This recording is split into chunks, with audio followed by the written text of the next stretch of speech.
Je suis porte-parole en matière de transport, d'agriculture et commerce équitable à Équiterre.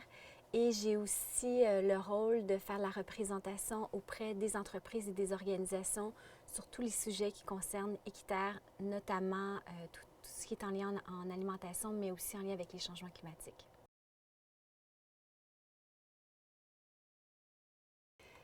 Euh, Ce qui motive à parler des changements climatiques, c'est parce que on doit en parler. Notamment, je pense qu'on ne peut pas éviter le sujet dans le monde actuel. Les changements climatiques touchent tout ce qui concerne l'agriculture, ce qui concerne l'environnement, l'économie et même les enjeux sociaux. Donc, c'est un must. En fait, moi, j'en parle, mais tout le monde devrait en parler dans n'importe quel milieu. Puis aussi, ce qu'on oublie souvent, c'est que les changements climatiques ont un impact au quotidien sur nous. Parce que, en fait, la façon qu'on se transporte, qu'on se chauffe, qu'on se nourrit, a nécessairement, il y a un élément important là, qui génère des gaz à effet de serre. Donc, les changements climatiques font partie du quotidien, donc il faut nécessairement en parler de toutes les façons et sous tous les angles. Puis c'est ça vraiment ma motivation, parce que je pense que des fois, on parle des changements climatiques comme si c'était un enjeu un peu abstrait, mais pourtant, c'est un élément qui concerne notre vie au quotidien.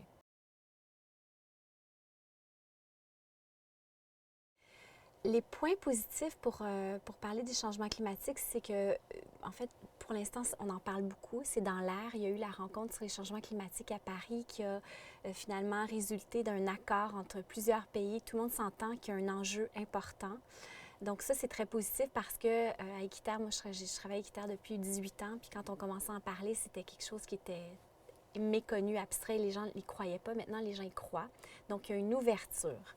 Puis ça, c'est vraiment quelque chose de très positif. Il y a une ouverture de la part des décideurs, des entreprises, des citoyens. La partie plus négative, c'est comment on amène ce message-là de parler de gaz à effet de serre, de changement climatique d'une façon très concrète et très pratico-pratique sans être moralisateur. Parce que finalement, ce qui génère les gaz à effet de serre, c'est les comportements qu'on adopte à tous les jours. Donc, c'est ça je trouve que c'est ça la difficulté de parler de ces enjeux-là sans être trop moralisateur, mais toutefois, ça reste que si on ne change pas nos comportements, on ne réussira pas à gagner cette bataille-là. Ma perception, je vous dirais que je ne suis pas associée au changement climatique, je suis plus associée aux enjeux alimentaires et de transport, aux enjeux, on appelle ça le soft talk. C'est-à-dire que dans l'univers des changements climatiques, les experts parlent de faits, de statistiques, de technologies vertes. Et moi, j'ai plus tendance à parler des comportements, d'éduquer. Donc ça, c'est plus ce qu'on appelle un discours plus mou qui a beaucoup moins d'écho dans la sphère médiatique. On est plus dans le rationnel, vraiment dans les faits, les statistiques, qui, moi personnellement, me parlent très peu. Puis je pense que, comme beaucoup de gens aussi leur parlent très peu, ça devient trop loin de notre quotidien.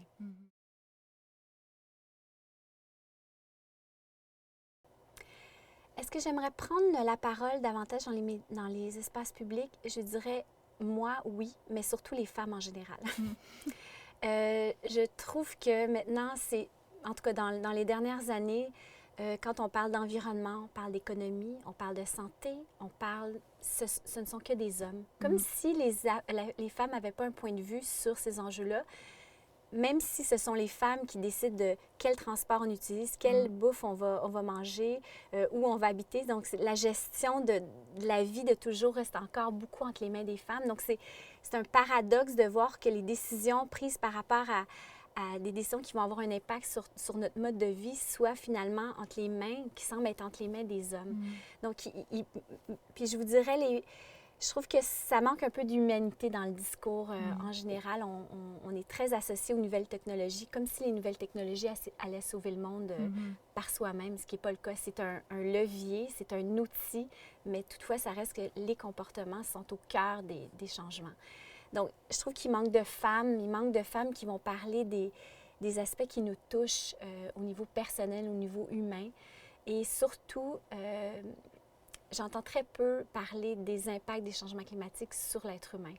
Ça nous touche. Les gens qui sont pris avec les inondations, qui sont pris dans la pollution, je veux dire, ça touche les gens, puis ça, c'est comme si c'était évacué du discours. Pourquoi? Parce que moi, j'aimerais ça, entendre le point de vue des femmes par rapport à ça, parce qu'elles ont un regard, bon, c'est encore généralisé, mais elles ont certainement, beaucoup d'entre elles, en fait, ont l'aspect social plus développé, où ils ont un point de vue par rapport à l'aspect social, sur l'impact sur la famille, sur les communautés, dans les villes. Donc, ils ont beaucoup, je trouve que les femmes réussissent aussi beaucoup dans tous les mouvements sociaux, environnementaux, c'est beaucoup les femmes, tout ce qui est le recyclage, etc., c'est les femmes qui poussent pour ça. Donc, les femmes sont un moteur de changement très important. Elles ont cette réflexion-là, puis ils ont le moteur de changement. Donc, d'entendre les femmes, voir comment on peut davantage intégrer les concepts de changement climatique et de changement de comportement dans la vie de tous les jours, dans les entreprises ou dans les organisations. Moi, j'aimerais beaucoup les entendre par rapport à ça. J'entends beaucoup que les technologies vertes existent, qu'il y a des politiques publiques, mais comment on le fait, pour qui, pourquoi, comment, on l'entend moins. Je pense que les femmes auraient un point de vue intéressant par rapport à ça. Écoutez, comment ça fonctionne, c'est que les médias ils ont un coup de cœur pour un porte-parole, puis ils l'utilisent beaucoup. Donc, je pense que les organisations auraient intérêt à mettre beaucoup d'efforts pour faire connaître leur porte-parole féminin. Ce qu'elles font peu, parce que en tout cas dans le mouvement environnemental, la majorité des directeurs, ce sont des hommes. Donc, au niveau du leadership, peut-être que même si ce n'est pas nécessairement la femme qui est à la direction, peut-être qu'il y aurait intérêt pour les groupes environnementaux de faire ressortir des femmes qui ont nécessairement du contenu, qui ont un autre rôle, qui jouent un autre rôle dans l'organisation, mais qui pourraient jouer un rôle de porte-parole en matière de changement climatique. Je pense que ça, il y aurait intérêt de la part des organisations de faire ça, de pousser. Et dans les médias sociaux, de faire connaître certaines femmes qui vont prendre l'ampleur, puis les gens vont s'associer à elles. À ce moment-là, elle va monter dans la sphère des médias. Donc, les organisations font très peu, honnêtement, pour mettre sur la place publique les femmes. Puis ça, c'est à travers le Canada.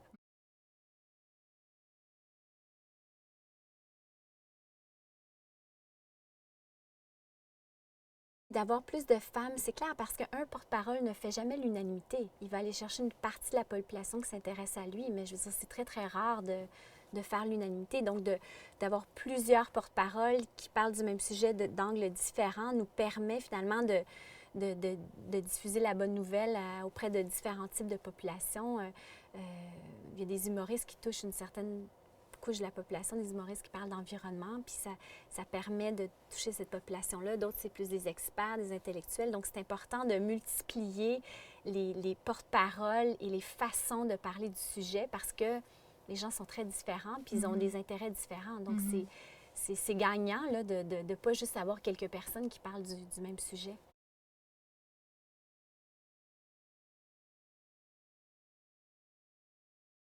On peut encourager ça évidemment par les médias sociaux, c'est la première solution. Les organisations doivent d'être très, très sensibles à ça, donc en faire à la limite une politique et inviter les femmes à donner des conférences, parce que aussi dans les conférences, vous savez, c'est principalement des hommes. Quand j'étais à COP21, j'avais l'impression que c'était un discours d'ingénieur. J'avais beaucoup de difficultés à comprendre. Heureusement qu'il y avait des médias qui me permettaient de vulgariser l'information, mais c'est dans les conférences, dans les rencontres, ce sont principalement des hommes. Donc, je pense qu'il faut identifier des femmes qui ont du potentiel de monter puis d'être présentes dans ces endroits-là, dans ces espaces publics-là, et que les organisations en fassent soient sensibles à cette question-là. Et de toute façon, ça va être à leur avantage, parce qu'ils vont pouvoir toucher une partie de la population qui ne touche pas présentement. Tout à fait. Puis au niveau des médias, quelle solution qu'on pourrait leur proposer? Moi, je pense qu'aux médias, il faut leur proposer des porte-paroles femmes.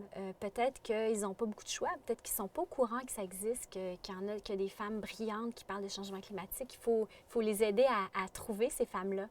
Donc, je pense qu'on a, en tant qu'organisation, et même citoyens qui sont préoccupés par les changements climatiques, de proposer des personnes comme ça auprès des recherchistes là, dans les médias, de publier des articles. Je pense qu'il faut se faire entendre, il faut publier des articles, il faut faire des entrevues, proposer des émissions, peut-être commencer se proposer dans des émissions là, de débat public, même dans les radios communautaires qui sont très écoutées. Il y a différentes façons de le faire. Il faut que les femmes...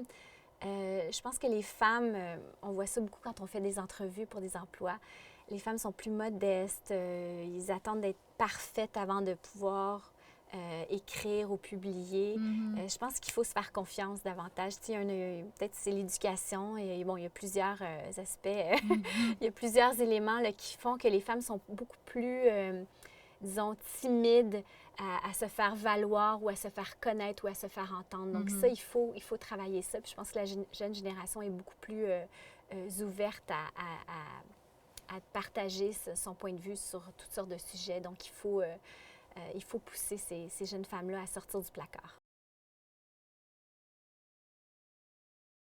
Parce que on ne peut pas tout faire de façon collective, mais un geste individuel peut être reproduit, puis si toi, ton mari, tes enfants le font, ça devient un geste collectif. Donc le geste individuel est nécessaire parce que c'est comme ça que tu l'intègres. Tu commences par l'individuel, tu commences petit, puis finalement, tu peux éventuellement inciter les gens autour de toi à faire ces gestes-là. Ça devient quelque chose de collectif et ta communauté. Et finalement, tu prends assez d'assurance pour pouvoir même influencer ton conseiller municipal, par exemple, pour verdir des parcs, pour stopper le flot de voitures qui nous polluent à chaque jour, pour diminuer la vitesse, etc. Donc, le geste individuel est nécessaire pour créer un changement, finalement, de comportement collectif.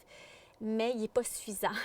Il faut nécessairement aussi des positions, des politiques collectives pour renforcer ce geste individuel-là, parce que si tu es tout seul à le faire, à un moment donné, tu te tannes. Tu as besoin d'être appuyé par tes pairs, par ta collectivité pour pouvoir continuer puis avancer là-dedans.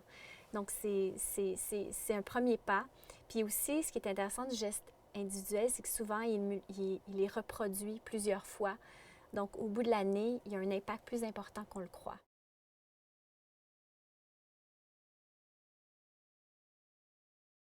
Concrètement, il faut choisir des produits alimentaires, des biens et services, des transports qui sont écologiques.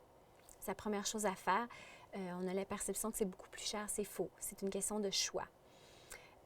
Donc, soit choisir des produits biologiques ou des produits locaux qui ont moins de pesticides que des tomates qui viennent du Mexique. Utiliser le vélo plusieurs fois par semaine, surtout l'été. L'hiver, ça peut être plus difficile, mais le faire dans des moments où est-ce que c'est le plus approprié. Il faut aussi demander des choses à nos conseillers municipaux. On est très, très écoutés au niveau municipal et les gens utilisent très, très peu ce canal-là. Moi, je voulais qu'on verdisse le parc, mais j'ai passé dans la rue, j'ai fait un petit comité, on a fait quelques demandes, puis ils ont rénové le parc, ils ont mis une table de ping-pong, puis la dynamique a complètement changé dans le parc. Ça a été très, très simple. C'est une question de quand les gens demandent des choses, si on ne demande rien, on n'a rien. Il faut demander, il ne faut pas avoir peur, il faut voter pour des dirigeants politiques qui partagent nos valeurs. C'est important, il faut aller voter. On a cette opportunité-là dans plusieurs pays. Les gens n'ont même pas cette chance-là. Il faut aller voter, c'est important. C'est eux qui prennent les décisions à notre place. C'est possible d'aller dans des rencontres politiques. On peut aussi, si ça, c'est quelque chose, le politique nous intéresse moins, on peut contribuer à des organisations qui, elles, le font à notre place. Donc, en faisant des dons ou en faisant du bénévolat dans des organisations. Ça aussi, c'est une façon d'étendre son pouvoir à travers les organisations. Donc, de s'impliquer aussi à l'école. Si on veut que nos enfants mangent plus de produits biologiques ou locaux, ou si on veut que nos enfants aient plus de verdure dans le parc, on peut s'impliquer à l'école, tout simplement. Donc, il y a plein d'implications qui peuvent être faites autour de nous. Puis c'est toujours très positif de donner, puis d'échanger, puis de voir que les petits efforts qu'on a faits, les petites demandes qu'on a faites, finalement, aboutissent. Donc, c'est très positif, c'est très... je trouve que en fait, il y a beaucoup de reconnaissance dans ces gestes-là qui sont très simples.